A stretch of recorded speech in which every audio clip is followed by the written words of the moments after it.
Bonjour à toutes, bonjour à tous et bienvenue à la Maison Française. Aujourd'hui, j'ai l'immense plaisir de recevoir Bruno Clément. Il devait être avec nous en présence à New York, mais malheureusement, la levée des restrictions tarde.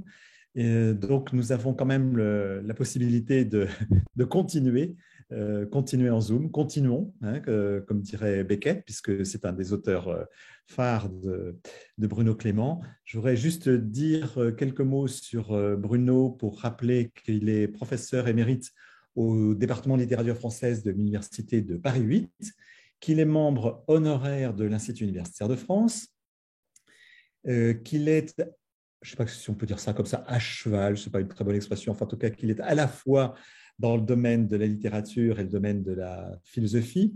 Il a été directeur de programme au Collège international de philosophie, il l'a présidé de 2004 à 2007 et il est l'auteur de nombreuses études, notamment sur Beckett.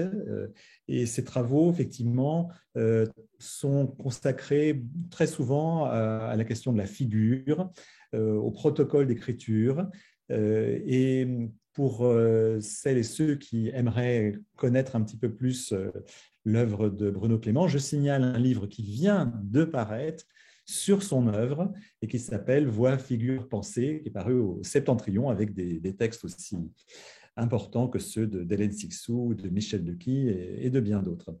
Parmi ces livres, je voudrais rappeler quelques-uns qui sont extrêmement marquants. L'œuvre sans qualité, qui est vraiment, je l'ai toujours dit, vraiment un des livres les plus importants qui a été écrit sur Beckett, sur l'œuvre de Beckett, donc l'œuvre sans qualité. Et ensuite, donc, un livre sur la double lecture, la lecture de la lecture, le lecteur et son modèle. Puis, l'invention du commentaire, notamment sur Derrida et Augustin. Bruno est très investi dans la philosophie avec justement ces volumes qu'il a consacrés aussi bien à Derrida qu'à Paul Ricoeur.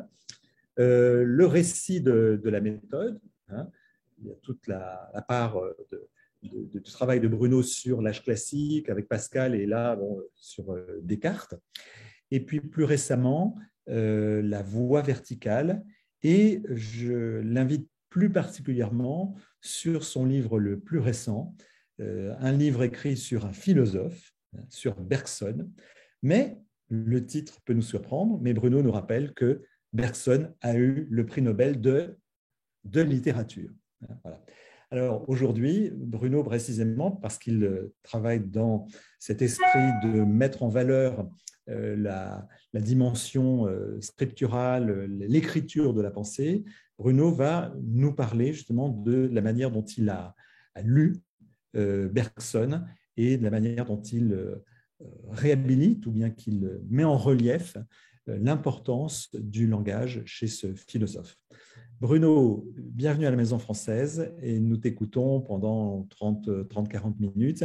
Je voudrais signaler donc à nos auditrices et nos auditeurs que vous pouvez poser vos questions par écrit grâce au Q&A, donc aux questions-réponses qui se trouvent au bas de votre écran et je les relayerai donc après l'intervention de Bruno.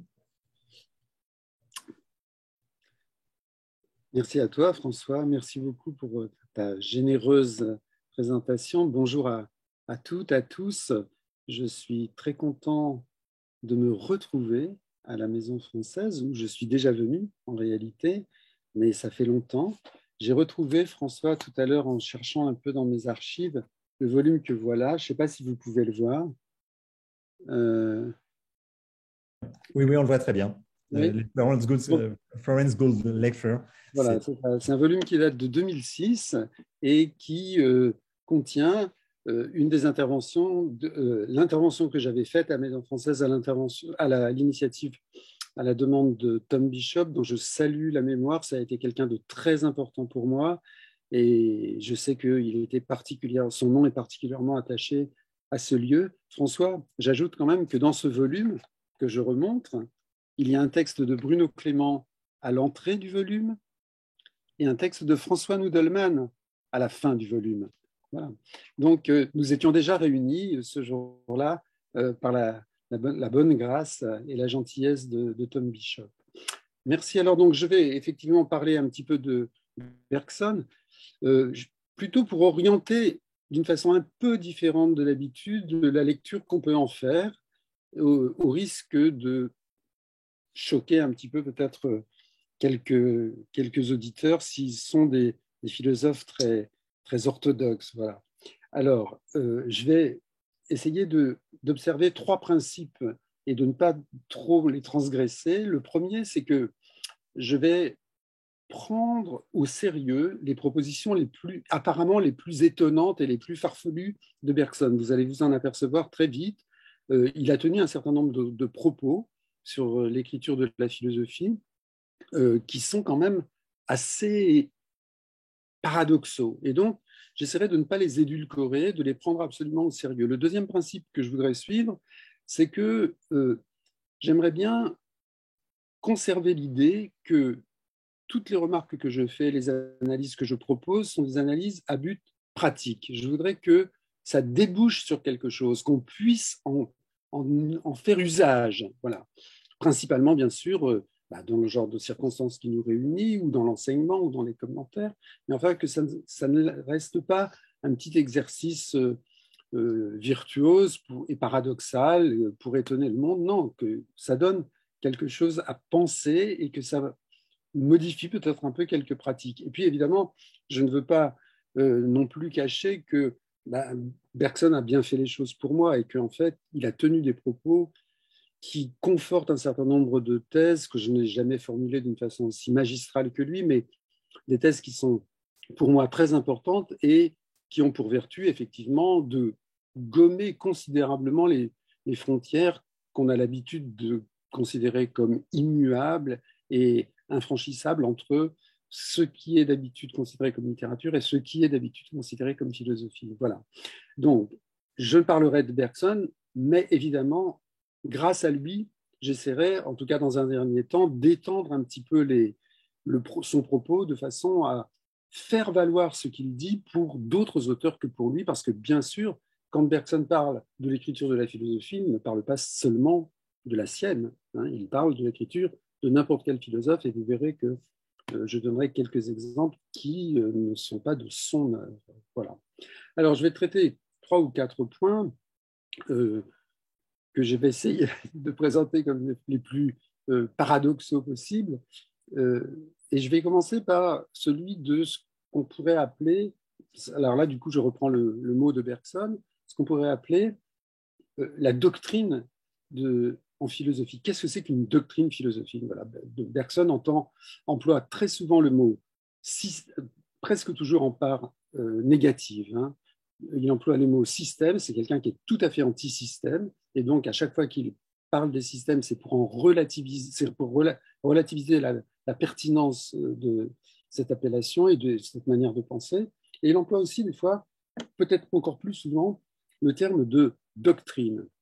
Et sur la doctrine, il dit des choses qui sont tellement paradoxales qu'en réalité, elles sont presque impensables. Je donne une phrase que j'aime beaucoup à citer et qui est, je trouve, particulièrement percutante. Il dit quelque part, et il dit ça devant un parterre de professeurs de philosophie, il dit à Bologne, il dit « Ce serait se tromper étrangement que de prendre pour un élément constitutif de la doctrine ce qui n'en fut que le moyen d'expression. » Il ajoute qu'évidemment, c'est un danger très répandu et que lui-même, comme enseignant, il se met très souvent en posture d'enseignant. Hein. Bergson, il dit quelle est son expérience d'enseignement, comment il s'y prend pour expliquer quelque chose de délicat. Il se met en scène. Et c'était effectivement un enseignant, paraît-il, hors pair, même si on n'a conservé aucun enregistrement de ses cours. Donc, ce qu'il dit là, c'est, attention, on a l'habitude de résumer l'œuvre d'un philosophe en essayant de donner sa doctrine qui est énoncée dans ses œuvres. Attention, dit Bergson, ce qui est énoncé dans ses œuvres, vous prenez ça pour de la doctrine, mais ce n'est pas la doctrine, c'est un moyen de l'exprimer, mais la doctrine est bien autre chose. Il dit, dans le même esprit, une formule peut-être encore plus percutante, il dit l'expression conceptuelle, donc le mode ordinaire de s'exprimer de presque tous les philosophes, pas tous évidemment, le concept, l'expression conceptuelle, dit-il, est nécessairement symbolique. Ça donne du grain à moudre à ceux qui veulent prendre au sérieux ce que dit Bergson. Si Baudelaire nous parle d'un albatros, on comprend assez vite que tout ce qui est dit de l'albatros, en fait, c'est dit du poète, et que parlant de l'albatros, qui est un symbole, Baudelaire parle du poète. Alors, ce que nous dit Bergson, c'est attention, les concepts, c'est seulement des symboles. Ça renvoie à autre chose qu'eux-mêmes. Et donc, la doctrine qui est faite de leur articulation, de leur conjugaison, de leur déclinaison, la doctrine, c'est aussi quelque chose qui échappe à la formulation qui en est donnée par le philosophe. Alors, comment est-ce que c'est possible de soutenir une pareille proposition? Alors en fait, on est obligé pour le comprendre de revenir au tout début de l'œuvre de Bergson, dans lequel, tout au début de son premier livre, il explique qu'en fait, comme unique outil, le philosophe a le langage. Et le langage, dit-il, c'est pour le philosophe, c'est un instrument qui est piégé. Le langage est excellent, il est bon pour la communication, il est bon pour faire les lois, il est bon pour parler politique, pour parler justice, il est très très bon pour les scientifiques, pour la science, il fait très bien son office. Bergson dit, pour résumer, il est bon pour parler de tout ce qui est mesurable et de tout ce qui est spatial, c'est-à-dire qui prend sa place dans un certain espace. Mais Bergson dit, pourquoi? Parce que le langage lui-même, dit-il, il est spatial, il doit à l'espace. Un mot succède à un mot, est séparé d'un autre mot, une phrase est séparée d'une autre phrase. Il y a des espaces entre les mots, comme il y a des espaces entre les phrases. Et donc, Bergson dit, pour ce qui est des objets qui n'occupent point d'espace, ça c'est le vocabulaire qu'il emploie, pour les objets qui n'occupent pas, là je cite la première phrase de l'avant-propos du premier livre, hein, vraiment le tout début de l'œuvre, il dit, pour cela, le langage n'est pas adapté parce qu'on ne peut pas parler de la liberté, on ne peut pas parler de la morale, on ne peut pas parler du souverain bien, on ne peut pas parler de la durée si on se sert d'un instrument qui est spatial, spatialisé, spatialisant. On va toujours penser dans l'espace, c'est-à-dire qu'en fait, on va mal penser et on apprendra très mal les choses. Donc, je donne, pour essayer d'aller vraiment jusqu'au bout de cette pensée paradoxale, avant d'aborder le deuxième point, je donne pas du tout mon exemple, mais un exemple que Bergson donne dans cette même conférence. Il prend l'exemple d'un philosophe qu'il admire particulièrement, qu'il a beaucoup commenté, qui est Spinoza. Et il dit la chose suivante, pour essayer, ça va vous donner un petit peu une idée de ce qu'il entend par, attention, la doctrine, c'est seulement une façon symbolique de parler, c'est un moyen d'exprimer les choses, mais ce n'est pas la doctrine telle qu'elle a donné lieu au mouvement initial de l'œuvre. Alors, voilà ce qu'il dit. Je ne connais rien de plus instructif que le contraste entre la forme et le fond d'un livre comme l'éthique de Spinoza.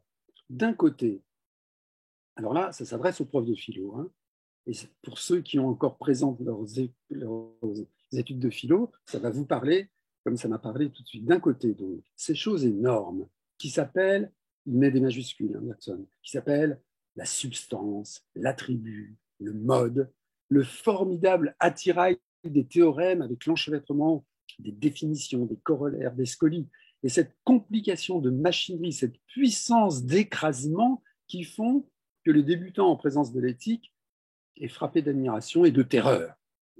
Comme devant, il ajoute, comme devant un cuirassé du type Dreadnought, un navire de guerre.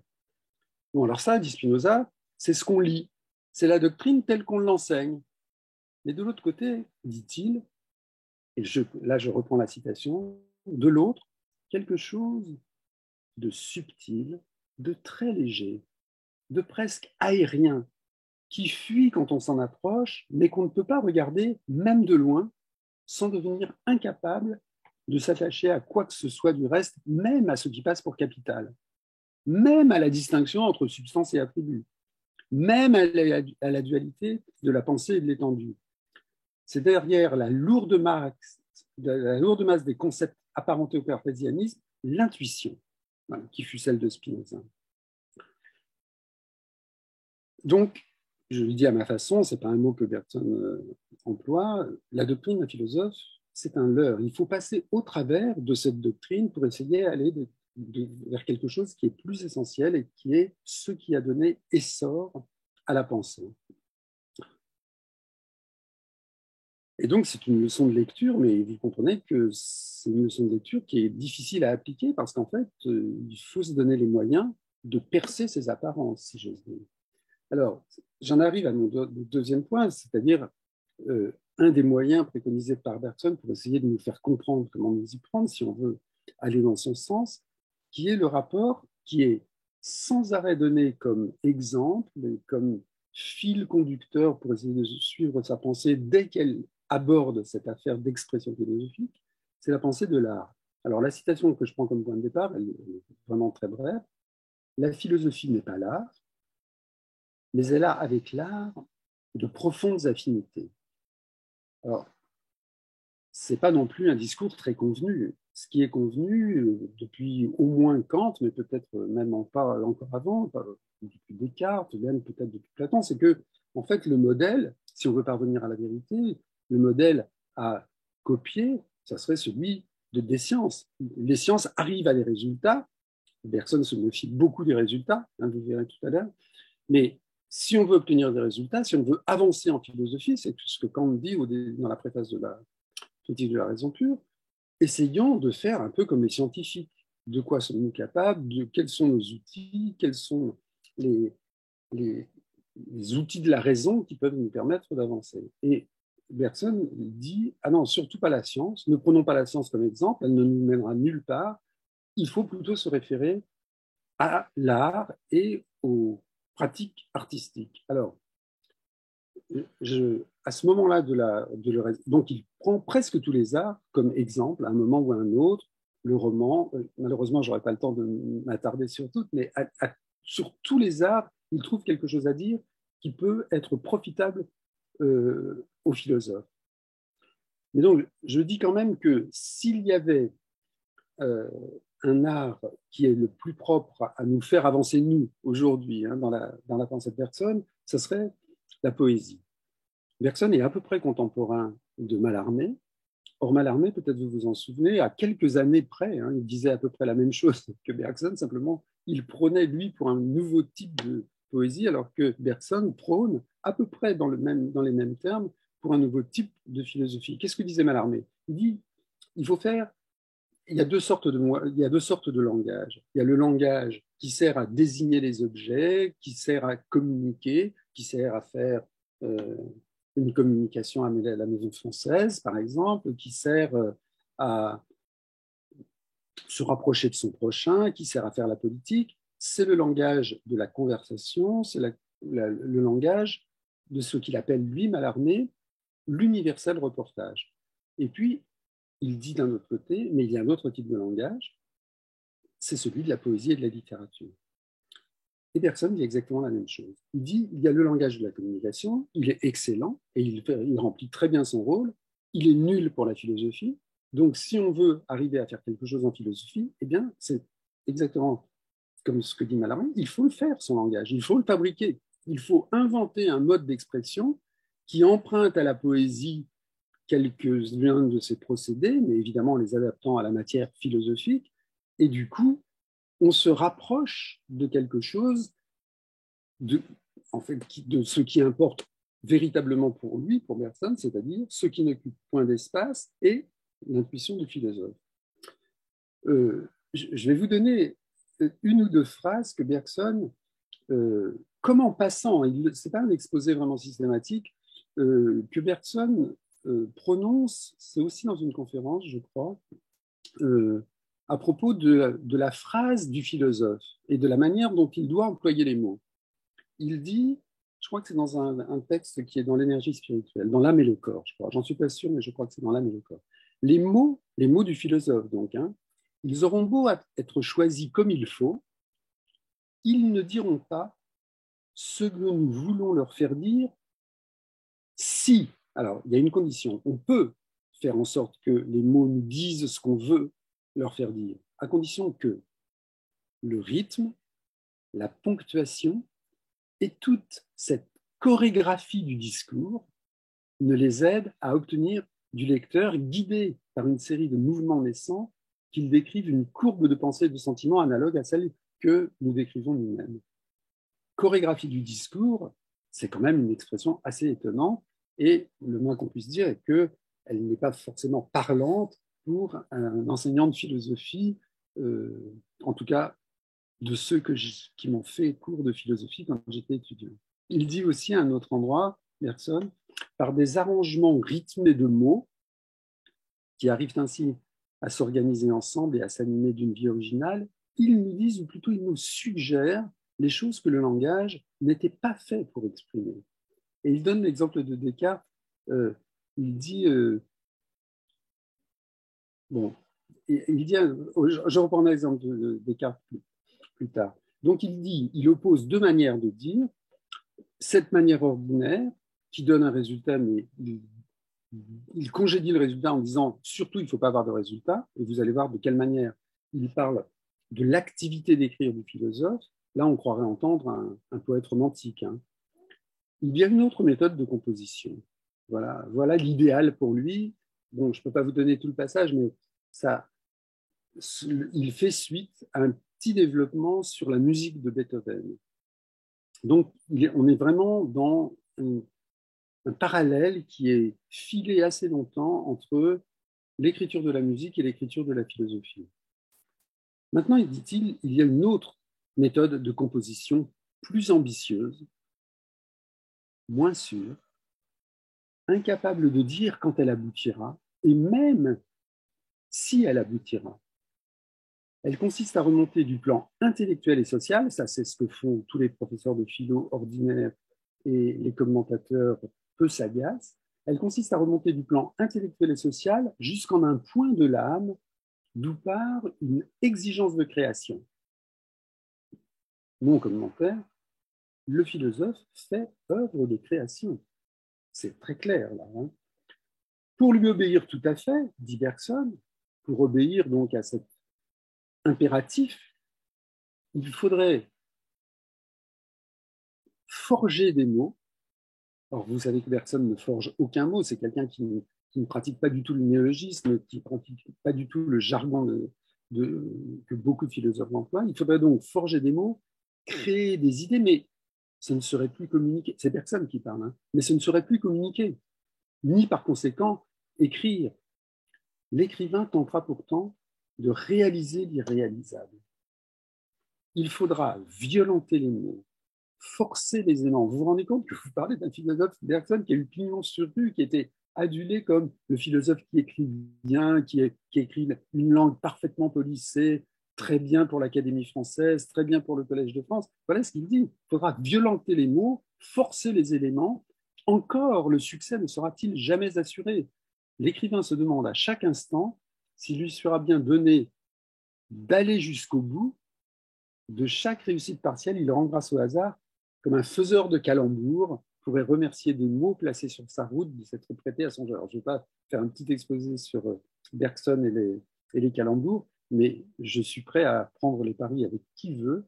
Il y a plein de calembours chez Bergson, il y a plein de jeux de mots, et il y a beaucoup de ces développements qui reposent en fait sur un jeu de mots qui des fois est avoué, des fois ne l'est pas, mais on se rend compte quand on le lit de près que effectivement les assonances, les jeux de mots peuvent être des guides extrêmement efficaces pour aller vers l'idée. J'arrive à un troisième point qui est énorme, que je ne peux faire que signaler, et je suis prêt à en rediscuter s'il y a des questions sur ce troisième point. Appelons-le pour faire vite, philosophie et imagination. La philosophie, je ne dis pas qu'elle ne s'est jamais occupée de l'imagination, elle s'en est occupée toujours en réalité, c'est-à-dire de la faculté qu'a l'esprit humain de faire des images, de voir avec l'esprit, ou de fabriquer de fabriquer des images, soit de voir, soit de fabriquer des images. Mais quand les philosophes s'occupent de l'imagination, comment dire, c'est pour lui donner un statut épistémologique intelligent, cohérent. Quel rôle elle joue par rapport à la raison, par rapport à l'entendement, par rapport à la sensibilité, voilà, à la perception. Mais il est très rare, je dirais très très rare, je ne dis pas que ça n'arrive jamais, mais vraiment c'est pour moi un tout petit nombre de philosophes qui ont osé se poser la question de savoir si le texte philosophique, la démarche philosophique et même la doctrine d'un philosophe ne devait pas elle-même quelque chose à l'imagination. Voilà.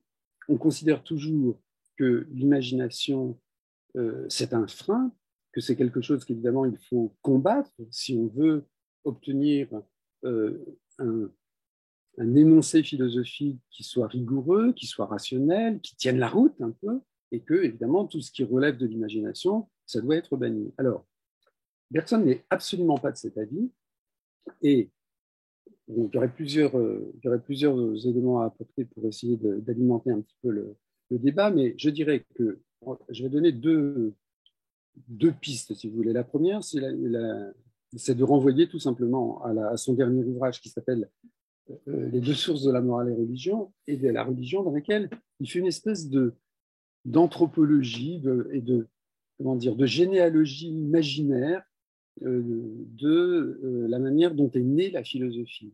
Et donc, il relie la naissance de la philosophie à l'invention des religions, à l'invention des dieux, des héros, des histoires mythologiques. Et il dit que c'est à ce moment-là, quand on commence à créer ces histoires et ces mythes, à leur donner un sens qui puisse valoir pour les humains vivant ensemble, que la philosophie, qui ne s'appelle pas la philosophie du tout à cette époque-là, disons la quête de vérité et de sagesse, se met en place. Et que donc la naissance de la pensée spéculative est contemporaine de celle des inventions, des histoires de la mythologie. Voilà.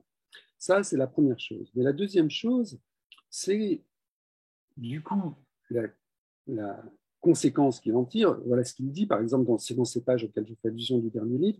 La fiction, donc la fiction, résultat des démarches de l'imagination. La fiction, quand elle a de l'efficace, est comme une hallucination naissante. Alors, quand on lit cette phrase-là, on se dit, bah oui, on est d'accord, la fiction, elle est comme une sorte d'hallucination naissante. Et donc, on se dit, on te suit et tu vas nous dire que donc, c'est à bannir. Pas du tout. Elle est comme une hallucination naissante. Elle peut contrecarrer le raisonnement et le jugement, qui sont les facultés proprement intellectuelles. Donc, elles sont bonnes. Parce que les facultés intellectuelles, le jugement, le raisonnement, en philosophie, c'est à fuir, c'est à bannir.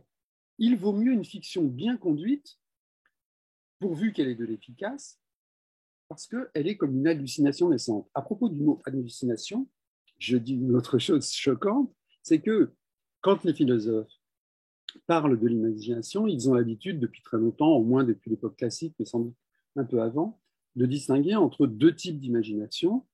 Une imagination passive, quand nous rêvons, par exemple, nous faisons des images, quand nous avons pris un peu trop de mescaline ou de LSD, on a des hallucinations, on subit des images dont on n'est pas à l'origine. Donc, cette imagination, elle est évidemment toujours décriée. Mais il y a aussi une imagination qui est active et qu'on appelle l'imagination créative. Alors, c'est très étonnant de voir que Bergson prône plutôt l'imagination passive, qu'il appelle des fois d'ailleurs la fantaisie, plutôt que l'imagination active. Et il fait de la même façon qu'il fait des parallèles entre la philosophie et la musique, ou la philosophie et la peinture ou le roman, il fait aussi des parallèles entre la philosophie et le rêve. Et il dit qu'il y a quelque chose que le rêve a en commun avec ce que pour lui doit être la philosophie, c'est que, il dit ça sans faire référence à Freud, il dit que dans le rêve, il est fréquent qu'un objet n'ait pas une signification, mais plusieurs, et renvoie à plusieurs objets. Alors ça, évidemment, c'est aussi quelque chose de très choquant pour la philosophie, qui essaye toujours de produire des énoncés qui aient un seul sens. L'ambiguïté du discours, c'est quelque chose qui est évidemment toujours à combattre. Alors, je pourrais, pour alimenter un tout petit peu pour l'engager, si vous voulez, le débat, montrer que Bergson ne se contente pas de dire que l'imagination n'est pas une faculté qu'il faut mépriser en philosophie, mais pour dire qu'il l'a mise en œuvre et qu'il emprunte effectivement à la fiction un certain nombre d'éléments qui ne sont pas du tout des éléments négligeables et qui, dans son œuvre, n'occupent pas une place seulement anecdotique ou seulement de faire valoir. Hein. Je prends deux exemples. Et je n'aurai pas le temps de les développer, mais ça va vous donner quand même une idée de ce que je veux dire. La première, c'est de considérer un livre comme L'évolution créatrice, qui est le grand livre de Bergson, hein, enfin un des grands livres de Bergson, qui est considéré habituellement par les philosophes purs et durs, je n'en fais pas vraiment partie, mais qui est considéré comme son livre majeur, hein, L'évolution créatrice. Alors, il me semble que c'est un livre magnifique. Il me semble qu'on peut lire ce livre-là, non pas comme un roman, je ne dis pas que c'est un roman, mais il emprunte au romanesque un certain nombre de procédés indiscutables. Et notamment, le titre « L'évolution créatrice » est un titre quand même, si on y réfléchit, qui est quand même assez provocateur, hein, et que le livre va justifier. Alors, comment il s'y prend, Bergson? Il s'y prend un peu comme s'y prennent les auteurs de romans pour enfants, ou comme s'y prennent les contes de fées. Hein. C'est-à-dire qu'il donne au début du livre une situation qui, comme la situation de beaucoup de contes de fées à leur début, est une situation de crise. Hein. Les parents n'ont plus de quoi faire manger leurs enfants, donc ils réfléchissent, ils vont faire ci, ils vont faire ça, ils vont aller les perdre dans la forêt. C'est juste un exemple. Alors Bergson dit aussi que tout au début de la philosophie, il parle d'Aristote, la question de l'évolution et de la croyance dans les libertés, dans la façon dont évolue le monde, est quelque chose qui est problématique. Et il dit que les philosophes, dès le début, il prend l'exemple d'Aristote, se sont trouvés en face de deux possibilités, de deux chemins. Hein.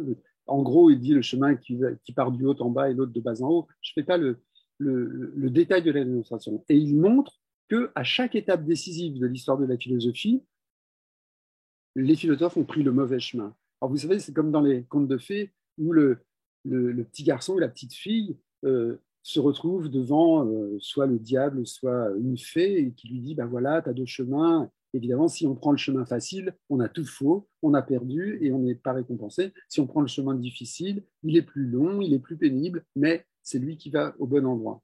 Alors, il montre que c'est exactement dans ce choix que se retrouve Descartes, que se retrouve après lui Kant, qui n'a pas exactement les mêmes présupposés, mais qui en réalité fait les mêmes choix.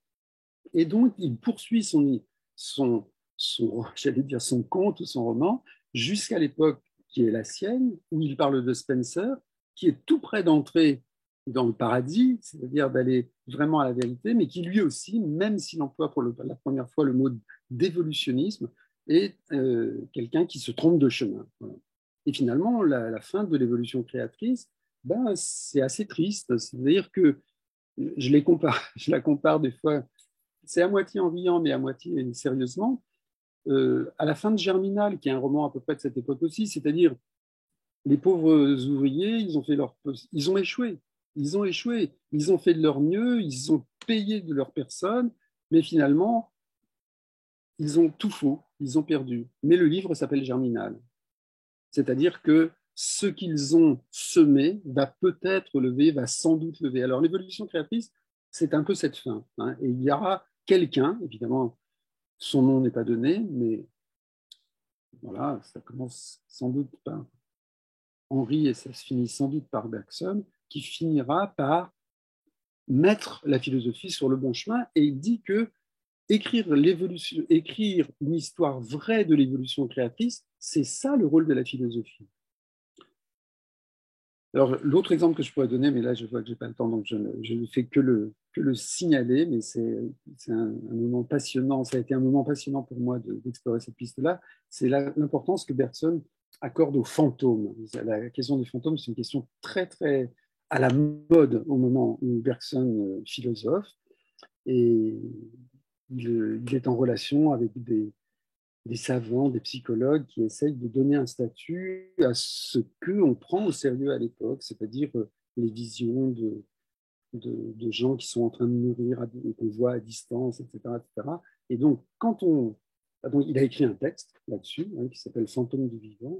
Et, et quand on prend cela au sérieux, on s'aperçoit que le schéma qui lui permet d'approcher cette question, il est en fait en œuvre dans beaucoup d'autres textes qui emploient le mot fantôme aussi, même si c'est dans un sens qui est apparemment figuré, mais Bergson donne un grand coup de pied dans cette affaire de sens propre et sens figuré, et il dit souvent que euh, ce qu'on prend pour le sens propre, c'est en fait le vrai sens figuré, et inversement. J'arrive à mon tout dernier point qui s'appelle, c'est très ambitieux, enseigner la philosophie. Je veux donner de leçons à personne, mais j'essaye de me demander ce que peut vouloir dire pour quelqu'un de bonne volonté qui enseigne les textes de la philosophie, quelles leçons on peut tirer de ces textes de Bergson. Pour enseigner la philosophie, Bergson emploie l'expression suivante. Il dit que ça consiste pas enseigner la philosophie, enseigner, hein, mais vous allez voir que c'est quand même enseigner la philosophie. Il dit que ça consiste à, citation, faire passer la pensée vivante encore dans l'âme d'autrui. Moi, je trouve que c'est une définition magnifique, ça. Faire passer la pensée vivante encore dans l'âme d'autrui. Le mot important, évidemment, pour moi, c'est toute vivante encore. Hein. Et il s'oppose ici, Bergson, donc aux enseignants qui transmettent l'héritage de la philosophie d'un philosophe sous la forme de sa doctrine toute sèche dans l'abstraction complète de sa personne. Il dit aussi quelque chose de sidérant sur Spinoza, par exemple. C'est pas dans le même texte, mais c'est que j'ai cité tout à l'heure, mais c'est dans un autre endroit. Il dit, par exemple, c'est très très difficile. Les quelques philosophes à qui j'en ai parlé ont du mal avec cette proposition de Bergson. Bergson dit, ben oui, il faut admettre que ce que raconte Spinoza, c'est pas ça sa philosophie. Si Spinoza, dit-il, avait vécu au XVIe siècle, il aurait produit une œuvre complètement différente, il aurait dialogué avec d'autres philosophes, il aurait connu d'autres savants, il se serait posé d'autres questions, mais dit Bergson, on aurait quand même eu le spinozisme. Donc on n'aurait pas eu la substance, l'attribut, on aurait eu Spinoza philosophant à partir d'une intuition qui serait restée la même et qui n'est pas du tout liée au contexte historique ou intellectuel dans lequel Spinoza produit sa philosophie. Alors, Bergson dit, donc il préconise pour l'enseignement, parce qu'il était très attaché à cette affaire de l'enseignement. Il a donné des conseils. Hein, et il a dit qu'on ne faisait pas assez de place, on faisait trop de place à l'intelligence, pas assez à l'imagination, pas assez au sens musical, pas assez au travail manuel. Il y a des pages qui sont très célèbres de Bergson sur le travail, un éloge de la main, notamment qu'on donne souvent à méditer aux élèves, en tout cas qu'on donnait, et pas assez non plus au sens esthétique. Alors voilà, et donc, entre autres méthodes, il préconise, donc moi je peux vous dire que ça marche en tout cas parce que je l'ai expérimenté souvent, il préconise la lecture à haute voix.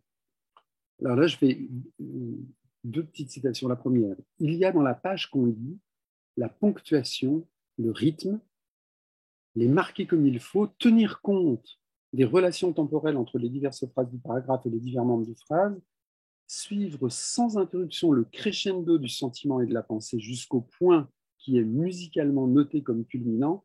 En cela d'abord consiste l'art de la diction. Et il dit, cet art de la diction, il faut l'adopter quand on est professeur et même quand on est professeur de philosophie. Et il fait une petite note à ce propos dans le même texte. Il dit sur le fait que le rythme dessine en gros le sens de la phrase véritablement écrite. qu'il peut nous donner la communication directe avec la pensée de l'écrivain. Or, en fait, c'est ça l'obsession de Bergson, c'est d'avoir un accès direct à la pensée d'un écrivain. C'était ça aussi un peu la citation de tout à l'heure, faire passer la pensée vivante encore dans l'âme d'autrui, directement, sans intermédiaire. Hein. Donc, avoir le titre du premier livre, c'est les données immédiates de la conscience, sans médiation. L'immédiat, ça serait l'idéal. Comme ce n'est pas possible, on est obligé de trouver des moyens. Mais si, par exemple, on adoptait la lecture à haute voix, ça pourrait donner la communication directe avec la pensée de l'écrivain avant que, je poursuis la citation, avant que l'étude des mots soit venue naître la couleur et la nuance.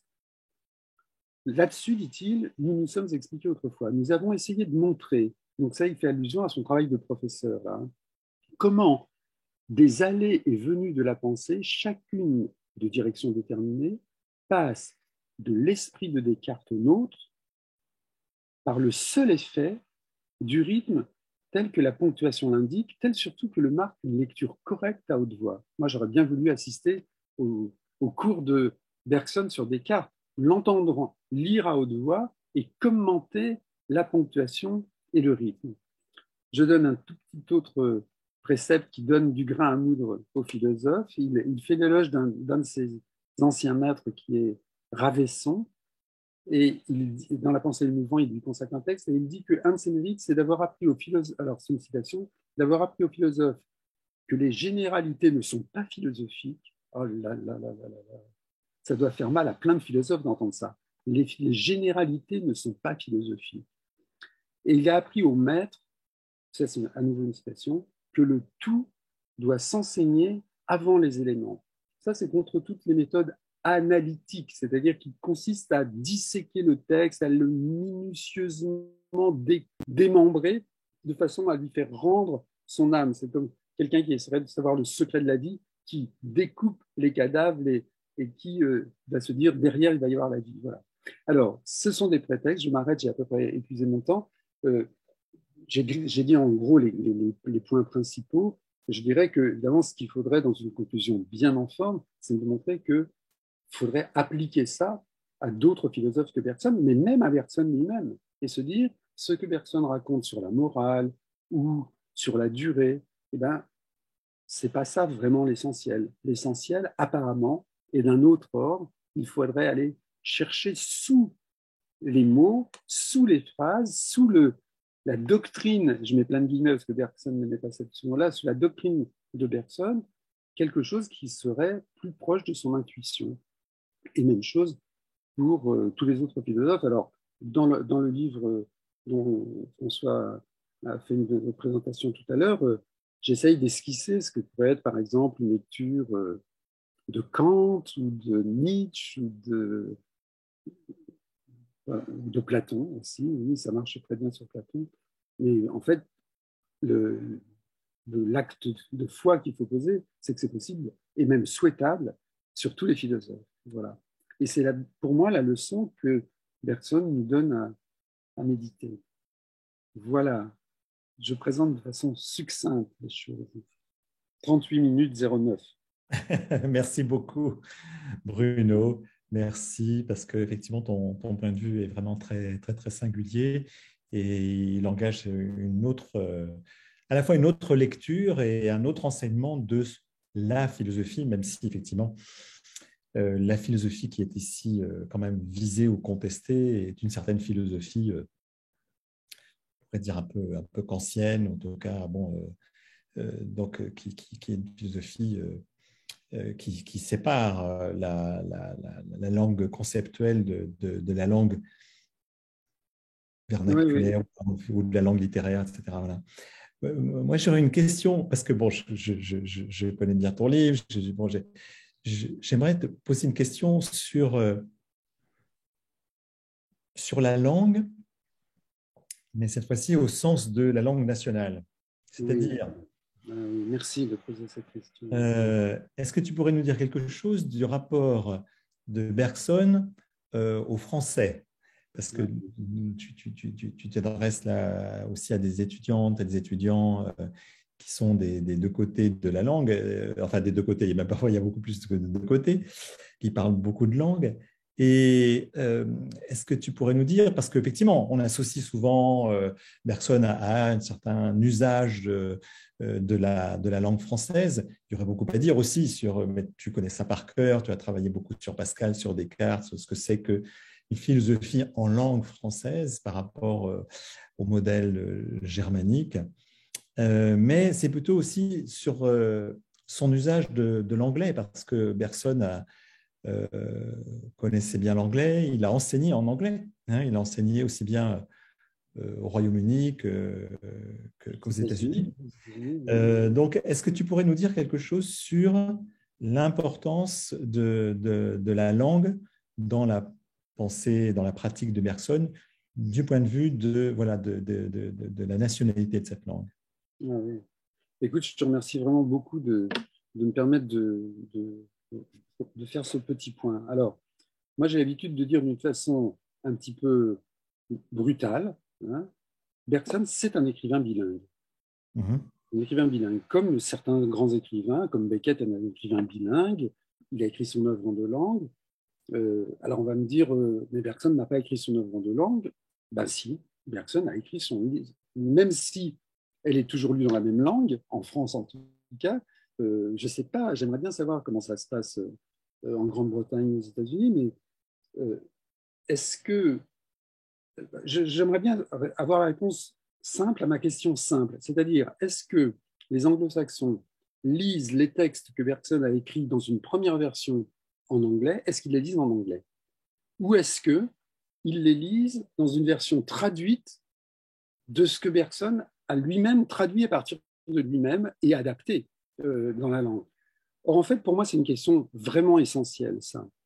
Parce que c'est le fait, comme pour Beckett, hein, d'accord, d'ailleurs, le fait que quelqu'un de cette stature, qui a une pensée aussi forte, soit bilingue, c'est pas une anecdote, c'est pas quelque chose de dire ah ouais, puis en plus il était très fort, il savait parler deux langues, etc. Il savait parler deux langues, il ne parlait que l'anglais avec sa mère, par exemple, mais c'est vrai qu'il a écrit en anglais, il a parlé en anglais, il a enseigné en anglais, et ça, pour moi, ça a une importance vraiment énorme.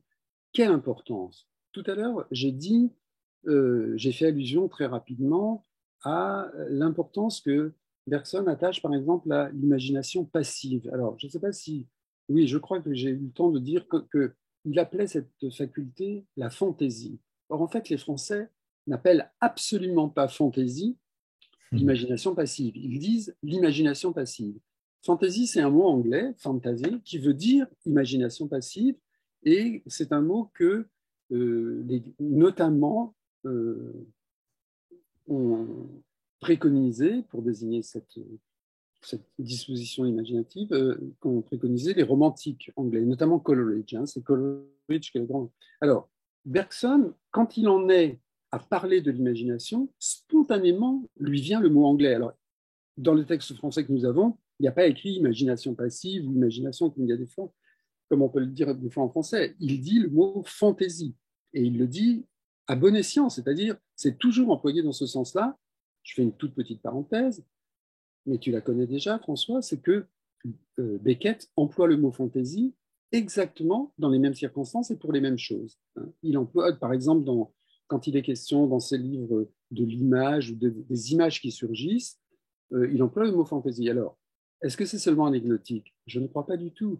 Ça veut dire que je pense très sincèrement que quand Bergson va travailler avec ses collègues anglais, par exemple, et qu'il est sur le terrain de la psychologie, il faut essayer de se remettre un peu les choses en mémoire, mais au début, au tournant du siècle, disons, du 19e et du 20e siècle, la philosophie est en effervescence totale. Ça bouge de tous les côtés. Il n'y a pas seulement la psychanalyse, mais il y a aussi la recherche psychique qui intéresse beaucoup Bergson et qu'il distingue très souvent de la psychologie. Alors, la recherche psychique, ça se passe en Angleterre principalement. On oublie ça, hein, enfin on oublie, non, c'est quand même des choses qui sont suivies, mais il a été président de la Société qui s'appelait Société de recherche psychique. Et c'est là qu'il a fait cette fameuse communication sur les fantômes. Or, ça, je pense que tout tout ce pan de son œuvre n'aurait pas été possible sans le bilinguisme. Parce que là, tout ça, ça se passe en anglais, avec des anglo-saxons, et ce sont des thèmes, ce sont des objets, ce sont des propositions, ce sont des hypothèses dont les Français ne sont, à l'époque, pas du tout capables et dont ils ne sont pas du tout familiers, d'ailleurs. Et donc, pour moi, c'est une chose très importante que je mets en relation. Alors, je disais avec Beckett, oui, avec Beckett qui est un écrivain bilingue, lui aussi, vraiment bilingue, mais avec d'autres philosophes, par exemple Hannah Arendt, hein, qui a écrit la philosophie dans deux langues.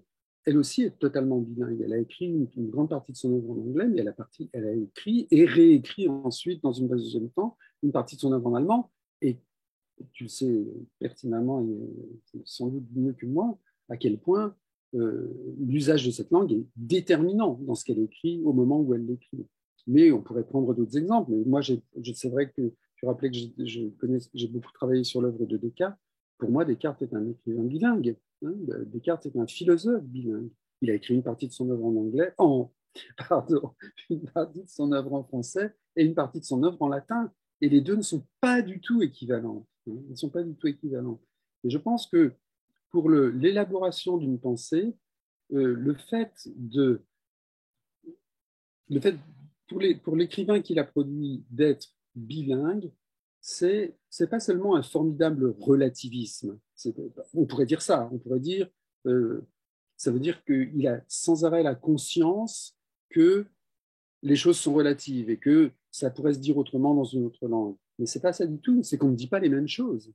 C'est qu'on ne pense pas les mêmes choses selon qu'on écrit dans une langue ou qu'on écrit dans l'autre.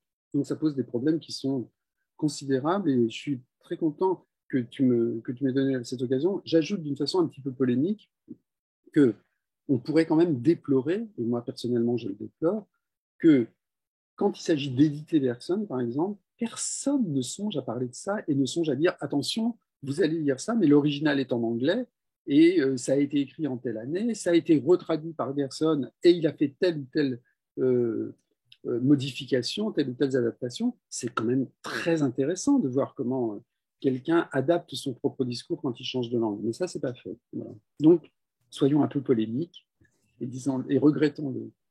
Merci Bruno. Il y a dans le Q&A donc des questions, plusieurs questions en fait de Servan Woodward qui, alors je vais peut-être les livrer ensemble parce qu'elles ont suivi sans doute le cours de ton exposé, qui dit « Ça ressemble à l'expression spatiale, rythmée et évocatrice de la poésie chorégraphie ». Donc ce lien, la question de l'espace. Oui, d'ailleurs, entre parenthèses, je reviens sur ma question, enfin, pardon, mais qu'il y a des langues qui sont plus portées sur l'espace. Parce que enfin, personne dit ça sur la langue en soi, mais bon, si on prend l'allemand, par exemple, qui est une langue éminemment spatiale. Éminemment spatiale. Éminemment spatiale, constamment. Voilà, il y en a qui sont beaucoup moins fondées. Enfin, bref. Donc, ça aussi. Non, c'est vrai, l'anglais est beaucoup moins spatial, par exemple. Ouais. C'est vrai. Donc, une autre question. S'agit-il des limites débordées de l'écriture et donc rendre compte de l'écriture créatrice serait expression d'un débordement? Y aurait-il un rapport de Bergson à Diderot sur, entre guillemets, en poésie comme en peinture, donc équidistant entre Diderot et Derrida? Wow. Ouais. Tout à l'heure, d'ailleurs, entre parenthèses, quand tu disais oui, le rêve, c'est bon. Mais c'est surtout depuis le conflit des facultés, parce qu'avant, bon, Diderot, par exemple, en écrivant Le rêve de d'Alembert, assume clairement que la philosophie est compatible avec le rêve, non Oui. Bon. Oui, Nietzsche aussi, hein, d'ailleurs. Nietzsche aussi, mais en Alors, fait… je continue, je te livre toutes les questions. Vas-y. Et puis ensuite, dans le cadre d'une pensée vivante, y aurait-il un plaidoyer pour une innocence de l'utilisation de la langue? Et puis, y a-t-il un rapport aussi avec l'imaginaire de l'espace de Bachelard dans l'approche du psychisme? Bon, ça fait beaucoup de questions. Et donc, réponds à ce qui t'inspire. Hein. Bon, alors, attends, je vais prendre le rêve, l'innocence et l'espace Bachelard. Oui, voilà. Oui, le débordement de l'écriture. Voilà. Alors, sur le rêve, j'ai pas eu le temps d'approfondir, mais bon, ma méthode, François, tu la connais depuis longtemps, c'est-à-dire que quand je suis sur un sujet comme celui-là, plutôt que de rester dans les idées, je prends les textes, Mhm. phrase par phrase, et j'essaye de voir comment elles sont agencées. Or, en fait, je disais tout à l'heure à propos de l'évolution créatrice que ça suivait un petit peu l'ordonnancement d'un roman ou d'un conte. Je dirais que quand Bergson parle du rêve, ça suit exactement le schéma de ce qui se raconte quand on raconte des histoires de vampires, par exemple, ou de fantômes. C'est-à-dire, il y a un endormissement, et puis à un certain moment, il y a quelque chose qui pousse le couvercle, et quand c'est minuit, le vampire surgit. Et à ce moment, alors, les images de rêve sont un peu les mêmes quand il écrit, Bergson. Hein. Il raconte une scène.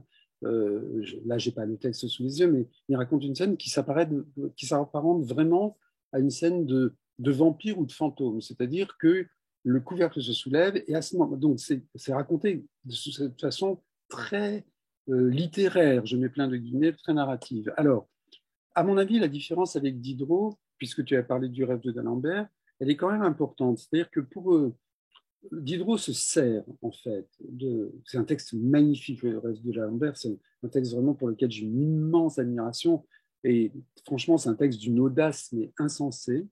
Euh, mais il me semble que dans ce texte-là, Diderot se sert du rêve comme d'un outil vraiment idéal pour pousser dans les retranchements les plus retirés la pensée qui ne veut rien savoir. Voilà. Si c'est dans le rêve, alors on va pouvoir aller jusqu'au bout en se disant, mais non, mais attendez, c'est du rêve, c'est quelque chose qui est vraiment purement hypothétique. Alors que il me semble que quand Bergson parle du rêve, je ne sais plus si j'ai eu le temps de le dire ça, mais je crois que oui.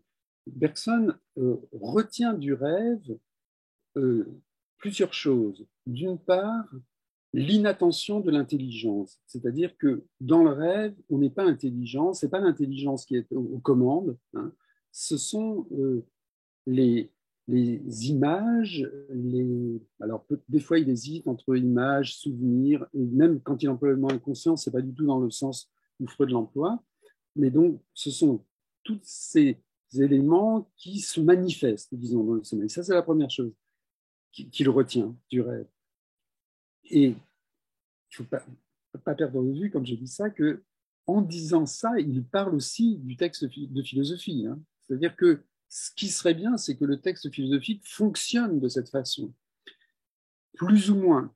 C'est-à-dire que l'intelligence laisse un peu en repos, laisse surgir, laisse apparaître des choses que son exercice empêche, en fait. Et puis la deuxième chose, c'est, et ça c'est plus étonnant, c'est le fait que le rêve n'est jamais univoque. Il est équivoque. C'est-à-dire que une figure de rêve, ça a l'air d'être une chose, mais c'est une autre chose. Ou ça peut être plusieurs choses à la fois. Voilà. Et donc, ça, c'est quelque chose qui est totalement contraire à l'esprit de la philosophie. Derrida rappelle quelque part, je crois que c'est dans... Toi, tu dois connaître ce texte bien, parce que je sais que tu aimes bien le texte de la mythologie blanche. Je crois que c'est dans la mythologie blanche qu'il rappelle que pour Aristote, l'idéal de tout texte philosophique, c'est d'être univoque, de ne produire des énoncés qui ne peuvent avoir qu'un seul sens, parce que sinon on s'en sort jamais. Et ça, c'est vrai que prétendre le contraire, comme le fait Bergson, qui dit c'est une des vertus du rêve, hein, que de produire des objets qui peuvent avoir plusieurs significations, ben pour un philosophe, c'est vrai que c'est quand même très perturbant. L'équivocité, c'est pas l'affaire de la philosophie. Je ne sais pas si j'ai répondu bien à la question du rêve, mais comme il y a d'autres questions, je vais... Ah oui, alors sur l'innocence du langage, je ne suis pas sûr de bien comprendre la question. Je vais dire ma réponse instinctive. Non. La réponse instinctive, c'est non. Pour quelqu'un comme Bergson, il ne peut pas y avoir d'usage innocent ou naïf du langage. Voilà. On est trop averti de ce dont le langage est capable, et encore une fois, il est capable du meilleur, le langage pour Bergson. Hein. Non seulement parce qu'on peut le plier ou le forger à sa main, mais parce qu'il permet quand même les plus grandes opérations de la vie sociale. Hein. La communication des sentiments, des informations, les instances de justice, de politique, etc. Le langage a des vertus et il permet aussi d'élaborer le discours de la science. Mais il n'est pas adapté à tout.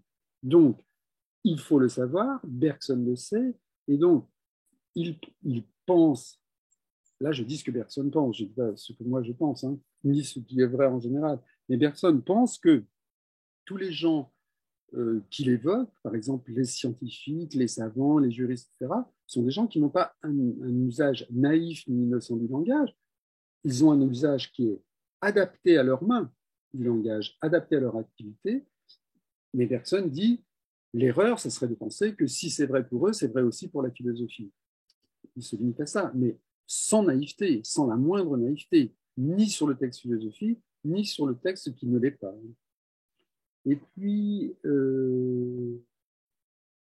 ah oui, sur l'espace et le Bachelard, c'était quoi le titre du livre de Bachelard? Je ne me rappelle plus. Alors, non, si j'ai bien en tête, un poétique de l'espace, voilà, c'est ça le titre de Bachelard, non? Poétique de l'espace. Alors, non, je ne pense pas que. Là, je pense que c'est sans rapport avec instinctivement. Je n'ai pas vraiment réfléchi à la chose, mais je réponds instinctivement. Je n'ai pas l'impression que la poétique de l'espace, telle que Bachelard la prône, en fait, ou l'observe, puisse être du tout l'affaire de Bergson. Disons que Bergson réagit d'une façon un petit peu, comment dire, systématique à la question de l'espace. C'est-à-dire que dès qu'il est question d'espace, il dit oui, mais c'est bon pour l'espace. Et sous-entendu, c'est ça qui nous a toujours perturbés, essayons d'y échapper. Il n'y a pas d'espace, on ne peut pas réhabiliter l'espace. Voilà. Moi, en tout cas, ma lecture de Bergson, c'est ça, c'est qu'il n'y a pas de lecture qui puisse sauver l'espace des méfaits qu'il a pu engendrer. Voilà. Et l'exemple qu'il donne toujours mais il en donne mille autres, hein, mais l'exemple qui revient le plus souvent, c'est celui du paradoxe de Zénon d'Élée, hein, qui consiste justement à démontrer par une approche qui est purement spatiale du problème, qui est capable de démontrer une absurdité totale, c'est-à-dire la négation du mouvement. Donc non, je pense que la poétique de l'espace, malgré l'affection que Bergson peut avoir pour la poésie et tout je crois la connaissance profonde, hein, qu'il a de la poésie, je crois que les propositions de Bachelard sur la poétique de l'espace ne sont pas du tout de l'ordre de ce qu'il approuverait. Est-ce que j'ai laissé de côté d'autres Non, c'est bon. Merci Bruno. Donc il le mérite bien, son prix de Nobel de littérature. Alors, oui, en fait, oui, je pense qu'il le mérite bien, mais tout dépend de ce qu'on entend par littérature en réalité. Voilà. Mais il le mérite parce qu'il me semble que ce qu'il dit et ce qu'il fait, c'est pas seulement ce qu'il dit du langage, mais ce qu'il fait avec le langage est quelque chose qui est vraiment beaucoup plus admirable que certains prix Nobel qui ont été obtenus par des littéraires. Vraiment, pour moi, c'est vraiment, quand on pense que Sully Prudhomme, par exemple, a été le premier prix Nobel de littérature, voilà, no comment. Bergson, c'est quand même une autre stature. Je raconte à cette occasion une petite anecdote que je t'ai déjà racontée à toi, François, mais tous nos auditeurs ne la connaissent pas forcément. Tu racontes peut-être pas forcément à tout le monde tout ce que je te raconte. Donc, un jour, j'étais enseignant dans un magnifique département de littérature à l'université Paris 8 qui me laissait totale liberté. Donc, j'ai un jour proposé un séminaire sur Bergson et en littérature. Il n'y a eu aucun problème avec mes collègues de littérature, mais comme j'avais peur de ne pas avoir beaucoup d'étudiants de littérature, et que je connais très bien mes collègues du département de philosophie à Paris 8, en tout cas je les connaissais bien et c'était mes amis, je suis allé voir l'un d'entre eux et lui dire, bah, tiens, peut-être tu pourrais annoncer que si ça intéresse les étudiants, je fais un séminaire sur Bergson le semestre prochain. Ah bon? Tu fais un séminaire sur Bergson? Ben oui, ça te choque? Non, non, non, mais bon. Alors, je lui dis, mais tu sais, quand même, Bergson, il a été prix Nobel de littérature. Silence total de notre ami commun, François, parce que tu le connais aussi. Silence total. Donc, je suis obligé d'insister. Tu sais bien qu'il a eu le prix Nobel de littérature. Oui, oui, oui, oui, oui, je sais. Mais tu sais, ça lui a fait beaucoup de tort. Ça lui a fait beaucoup de tort. Et donc, j'ai raconté cette anecdote à Frédéric Worms, qui est donc le grand spécialiste de Bergson en France et qui est le responsable de l'édition de référence de Bergson au PUF, aux Presses universitaires de France. Et Frédéric m'a dit, mais Bruno, c'est vrai, ça lui a fait beaucoup de tort auprès des philosophes.